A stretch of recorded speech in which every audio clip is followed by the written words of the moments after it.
शिक्षण मंत्री धर्मेंद्र प्रधान राजीनामा देईपर्यंत आंदोलन सुरूच राहणार। जंतर मंतरवर मंडप हटवल्यानं रस्त्यावर बसून अभिजित दिपकेंचं आंदोलन।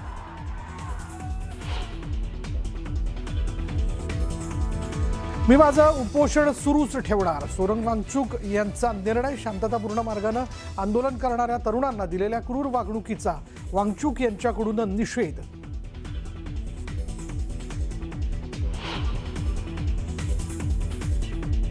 Prime Minister Modi is the most anti-youth Prime Minister India has ever had. पंतप्रधान मोदी भारताच्या इतिहासातील सर्वात मोठे तरुण विरोधी पंतप्रधान। राहुल गांधींकडून जंतर मंतरवरील लाठीमाराचा व्हिडिओ शेअर करत मोदींवर टीकास्त्र।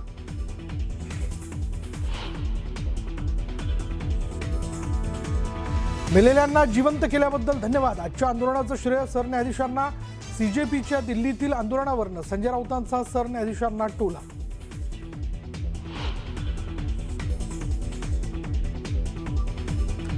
पुण्यात महाविद्यालयीन तरुणीवर चौघांकडून लैंगिक अत्याचार, अश्लील व्हिडिओ व्हायरल करायची धमकी देत वर्षभर अत्याचार, 4 आरोपींना पोलिसांकडून अटक।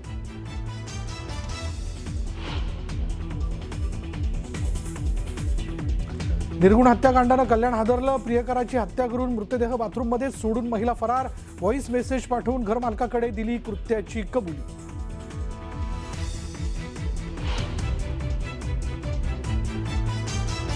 आठवड्याभराच्या विश्रांतीनंतर मुंबईत पावसाचं कमबॅक। दादर, प्रभादेवी, वरळी परिसरात दमदार पावसाची हजेरी।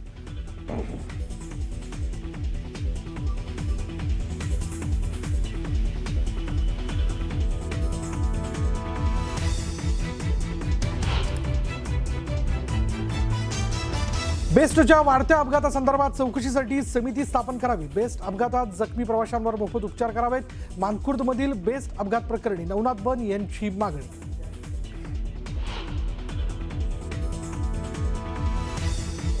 कमरेला तलवार, पाठीवर ढाल घेऊन प्रवाशाचा मुंबई लोकलमधला प्रवास। भरगर्दीत शस्त्रासह प्रवासाचा व्हिडिओ समोर। लोकलमधील सुरक्षेचा प्रश्न ऐरणीवर।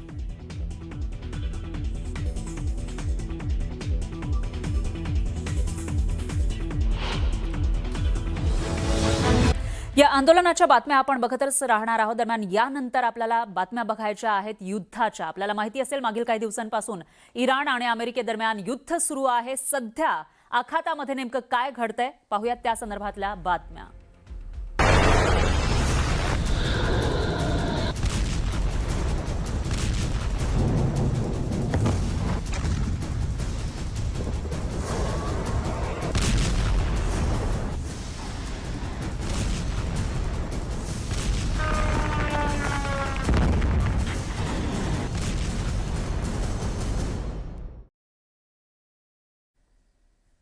इराण अमेरिका संघर्ष सलग 10व्या रात्रीही सुरूच आहे। मागील 5 महिन्यामध्ये दुसऱ्यांदा युद्धाचा पुन्हा एकदा भडका उडालेला आहे। पुन्हा एकदा युद्ध सुरू झालंय।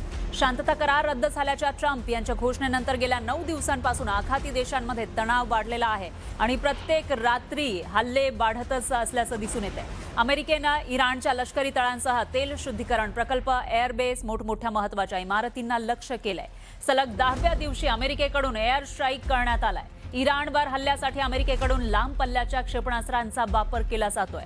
त्यासोबतच F-35 आणि F-18 सारख्या सुपर हॉर्नेट फायटर जेट्समधून बॉम्ब हल्ले केले जात आहेत। एवढंच नाही तर अमेरिकेच्या सर्वात घातक टॉमहॉक क्षेपणास्त्र सुद्धा या ठिकाणी डागली जात आहेत आणि त्याच्यामुळे या संघर्षाची तीव्रता दिवसेंदिवस वाढताना दिसून येते। इराण अमेरिका संघर्ष पुन्हा एकदा सुरू झाला आहे। काही महिन्यांपूर्वीपर्यंत असं म्हणता येईल। फेब्रुवारी महिन्याच्या शेवटच्या दिवशी सुरू झाला जो संघर्ष होता या आधीचा तो एक 35-40 दिवसांमध्ये संपलेला होता। शांतता कराराची घोषणा सुद्धा झाली। मात्र आता एक 10 दिवसांपूर्वी पुन्हा एकदा संघर्षाची ठिणगी पडली आणि त्यानंतर जे हल्ले सुरू झालेत ते 10व्या रात्री सुद्धा सुरूच असल्याचं पाहायला मिळते आणि घातक अशा शस्त्रांचा मारा एकमेकांवर केला जातोय।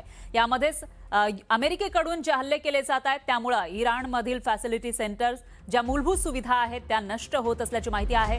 त्याचं नुकसान होत असल्याची माहिती समोर येते। आणि फक्त अमेरिकाच नाही तर इस्रायलनं सुद्धा इराणवर घातक हल्ल्याचा इशारा दिलाय। इराणी क्षेपणास्त्र इस्रायलच्या सीमेपर्यंत पोहोचलेत। इराणकडून गेल्या काही दिवसांपासून सातत्याने जॉर्डनवर हल्ले सुरू आहेत। इराणनं जॉर्डनमधील अकाबा एअरबेसवर हल्ले केलेत. अमेरिकन एअरफोर्सनं यापूर्वीच अकाबा एअरबेसवरून आपले फायटर जेट्स हटवले होते. जॉर्डनला सुद्धा सैन्य हटवण्याची सूचना दिलेली आहे. तर अकाबा एअरबेसवरील अमेरिकन विमानं लक्ष्य केल्याचा दावा इराणकडून केला जातोय.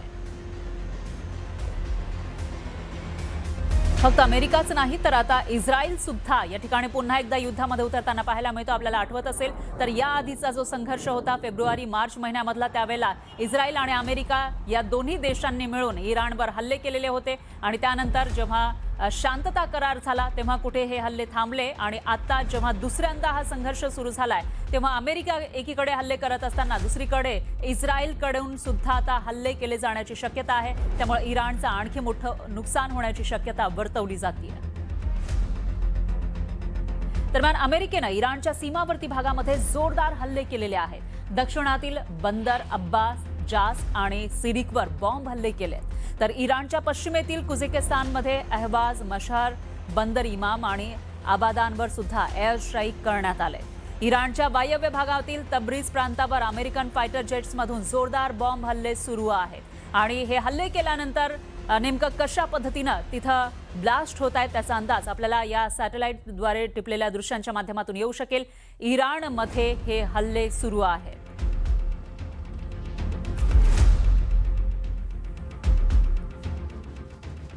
तब्रीज भागामध्ये अमेरिकेनं घातक ड्रोन हल्ले केलेले आहेत. इराणचा हा एक तब्रीज नावाचा भाग, त्या ठिकाणी घातक ड्रोननं हल्ले करण्यात आले. इराणी लष्कराच्या ड्रोनचा साठा असलेल्या तळावर हल्ला केल्यानंतर मोठी आग लागली. अर्थातच या ठिकाणी इराणी लष्कराचे ड्रोन होते म्हणजे तिथं स्फोटकं असतील आणि त्याच ठिकाणी बरोबर अमेरिकेनं हल्ला केला, त्यामुळे मोठी आग लागली. यामध्ये इराणचं प्रचंड नुकसान झाल्याचा दावा अमेरिकन सेंट्रल कमांडकडून केला जातो. तर इराणनं सेंटकॉमचे दावे फेटाळले.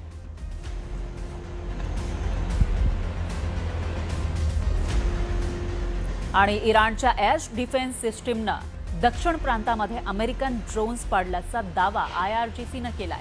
अमेरिकेचं घातक लुकास ड्रोन पाडल्याचा दावा इराणनं केला आहे आणि या संदर्भातला व्हिडिओ प्रसिद्ध केलाय, ज्यामध्ये ड्रोन नष्ट केल्यानंतरचा मलबा दिसून येतोय. जो काही ढिगारा या ठिकाणी पडलेला आहे या ड्रोनचा तो आपल्याला या ठिकाणी बघायला मिळतोय. अमेरिकेचं हे ॲडव्हान्स असं ड्रोन आणि इराणच्या एअर डिफेन्स सिस्टीमनं ते पाडलं. त्यानंतरचा हा व्हिडिओ सुद्धा शेअर करण्यात आला.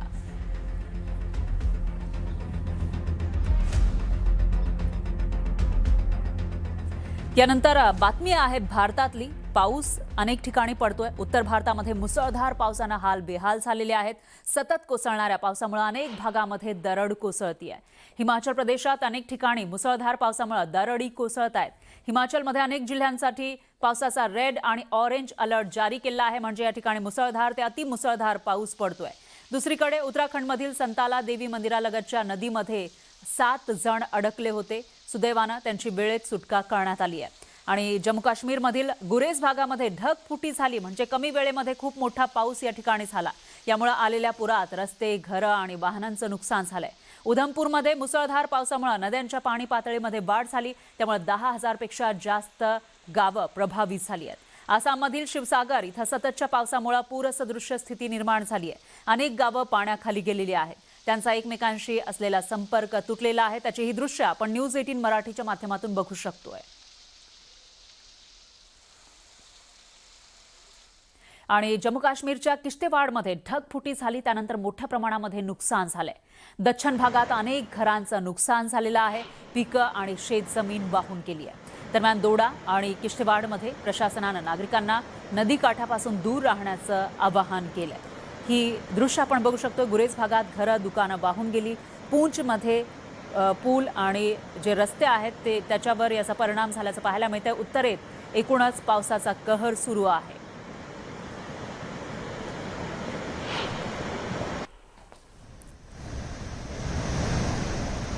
याशिवाय जम्मू काश्मीरमधील राजौरी भागामध्ये सुद्धा मुसळधार पावसामुळे संकट ओढावलेलं आहे. अवघ्या काही तासांच्या पावसामुळे राजौरीत पूरसदृश्य स्थिती ओढावली आहे. या पुरामुळे रस्ते आणि घरं वाहून गेली. नद्या आणि ओढे दुथडी भरून वाहत आहेत. दरम्यान प्रशासन नागरिकांना सुरक्षित ठिकाणी जाण्याचं सतत आवाहन करत आहे. तर विविध भागात अडकलेल्या लोकांना बाहेर काढण्यासाठी प्रशासनाकडून बचाव कार्य सुरू आहे. उत्तरेमध्ये पावसाचा कहर आणि त्यातही जम्मू काश्मीरमधली ही स्थिती आपण बघतोय. किश्तवाडमध्ये अशा पद्धतीनं पाऊस पडल्यानंतर अनेक घरांमध्ये पाणी शिरलेलं आहे आणि मोठ्या प्रमाणामध्ये पाण्याचा जो प्रवाह आहे, जो लोंढा आहे, तो रहिवासी भागातून वाहताना दिसून येतोय. चिनाबमध्ये सुद्धा पुरात काही जण अडकलेले होते, तिथंही मोठ्या प्रमाणात पाण्याचा प्रवाह वाढलेला आहे. आणि जम्मू काश्मीरमधील गुरेज भागामध्ये ढगफुटी झाली आहे. रस्त्यावरून वेगानं वाहणारा पाण्याचा लोंढा इथं दिसून येतोय. पाणी आणि गाळाच्या प्रवाहानं अनेक घरं आणि दुकानं वाहून गेलेली आहेत, त्यांना नुकसान पोहोचताना दिसतंय. परिस्थिती इतकी गंभीर झाली की अनेक वाहनं आणि घरं ढिगाऱ्याखाली काढली गेली. ढगफुटीमुळे सर्वत्र विध्वंस झाल्याचं या ठिकाणी पाहायला मिळतंय.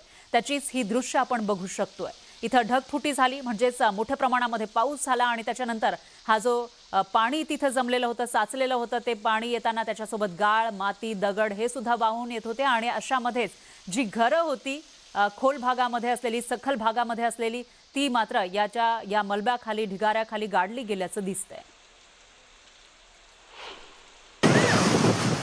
रियासी भागामध्ये सुद्धा अशाच पद्धतीनं मुसळधार पाऊस कोसळतोय. जम्मू काश्मीरचा हा रियासी भाग, या ठिकाणी ओढ्यावर पूल नाहीये, त्यामुळे विद्यार्थी जीव मुठीत घेऊन ओढा ओलांडतायत. आपला जीव धोक्यात घालून या विद्यार्थ्यांनी शाळेत ते जात होते त्यावेळेचा हा व्हिडिओ आहे. अनेक विद्यार्थिनींना पाण्याचा जोरदार प्रवाह आणि वेग यांचा सामना करताना कसरत करावी लागली.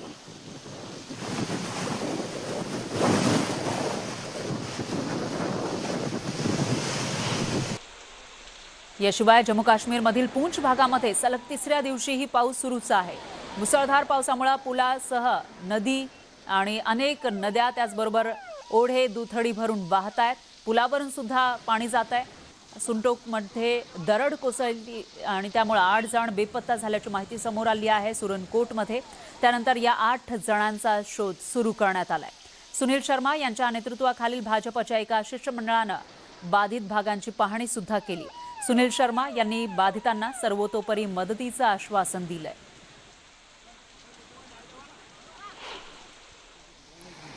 जम्मू काश्मीरमधील दोडा इथं सुद्धा मुसळधार पाऊस झाला, त्यामुळे डोंगराचा मोठा भाग खचला आणि राष्ट्रीय महामार्गावर कोसळला. रस्त्यावर प्रचंड मोठे खडक पडले, त्यामुळे त्याखाली चिरडून दोघांचा मृत्यू झाला, तर अनेक जण जखमी झाले. या घटनेत अनेक वाहनांचं नुकसान झालं आणि महामार्ग पूर्णपणे बंद पडला. या पार्श्वभूमीवर हवामान विभागानं पुढील 2 ते 3 दिवस मुसळधार पाऊस सुरू राहण्याची शक्यता वर्तवलेली आहे, इशारा जारी केलाय.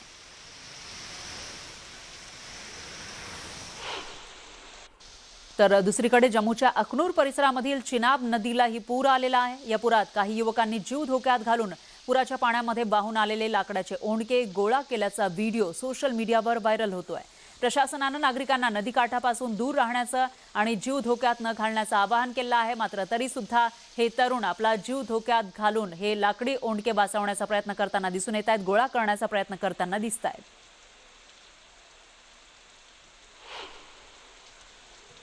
तर इकडे हिमाचल प्रदेशातील शिमल्यामध्ये मुसळधार पावसामुळे भूस्खलन झालं आणि त्यानंतरची ही दृश्य आपण बघू शकतो. एक डोंगर, त्याच्यावर झाडी होती, मात्र ज्या वेळेला भूस्खलन झालं त्यावेळेला झाडांसकट सर्व माती खाली आल्याचं दिसतंय. या भूस्खलनाचा व्हिडिओ व्हायरल झालाय. यामध्ये डोंगराचा एक भाग कोसळताना दिसतोय. लहान मोठे दगड वेगानं खाली पडतायत. भूस्खलनामुळे निर्माण झालेला मलबा थेट रस्त्यावर येऊन पडला, त्यामुळे रस्ता बंद झाला आणि अनेक भागांमधील संपर्क तुटला. दरम्यान मुसळधार पावसामुळे रस्त्यांवर अचानक पाण्याचा प्रचंड लोंढा आला. या पुरामुळे गटारांमधील पाण्याची पातळी वाढली आहे. पाण्याचे जोरदार प्रवाह रस्त्यांवरून वाहू लागले, ज्यामुळे अनेक रस्ते आणि पुलांचं नुकसान झालंय. लडाखमध्ये सुद्धा अशीच काहीशी स्थिती आहे. लडाखमधील कारगिलमध्ये ढगफुटी झाली, त्यामुळं पूर आला आणि पुरामुळे प्रचंड विध्वंस झाला. यात अनेक लोक, घरं आणि वाहनं वाहून गेली आहेत, ज्यामुळे मोठ्या प्रमाणावर नुकसान झालेलं आहे. एका ओसंडून वाहणाऱ्या ओढ्याच्या प्रवाहात 2 वाहनं वाहून गेली. पाण्याच्या प्रचंड वेगामुळे ती खेळण्यासारखी दूरवर वाहून गेली. अगदी हलकं एखादं खेळणं जसं पाण्यामध्ये वाहून जातं तसं ही वाहनं वाहून गेलेली आहे. भली मोठी ही वाहनं होती, मात्र पाण्याचा प्रवाह इतका जास्त होता की त्यामध्ये ही वाहनं अलगद वाहून जाताना दिसून येत आहेत. कोणालाही काहीच करता आलं नाही. लोकांच्या डोळ्यासमोरच आणखी एक कार पाण्यात अडकली आणि काही क्षणातच ती सुद्धा वाहून गेली. सुदैवानं यामधील प्रवाशांना आधीच बाहेर काढलेलं होतं, ते बाहेर पडले होते, त्यामुळं जीवितहानी टळली.